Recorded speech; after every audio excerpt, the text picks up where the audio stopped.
ધનતેરસ પછીનો દિવસ આવે છે કાળી ચૌદસ. આ દિવસે મહાકાળીનું પૂજન થાય છે. સાથે સાથે રામદૂત હનુમાનની પણ પૂજા થાય છે. જીવનના અશુભોને દૂર કરવા માટે ભૂત પ્રેત વગેરેના ભયથી મુક્ત રહેવા લોકો પ્રાર્થના કરે છે. તાંત્રિકો પણ રાત્રે સ્મશાનમાં જઈને ભૂત ભૈરવ વગેરેની સાધના કરે છે. ખરેખર તો અનિષ્ટ વૃત્તિ રૂપે ભૂત પ્રેત આપની અંદર વસે છે. જો તેનો સંહાર કરીએ તો આ કાળી ચૌદસ પણ ઉજળી બની જાય છે. કાળી ચૌદસને નરક ચતુર્દશી પણ કહે છે. નરકાસુરે ત્રણેય લોકમાં ત્રાસ ફેલાવ્યો હતો. તે સૌને રંજાડતો હતો. તેને 16,000 કન્યાઓને કેદ કરી હતી.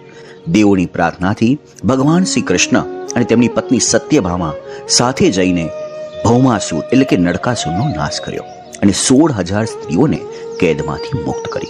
આથી દેવોએ અને માનવોએ મુક્ત મને ઉત્સવ ઉજવ્યો અને દીવાઓ પ્રગટાવ્યા. તો ચાલો ઉજવીએ સ્વ અને સ્વજન સાથે સમૃદ્ધિપૂર્ણ શાંતિપૂર્ણ દિવાળી.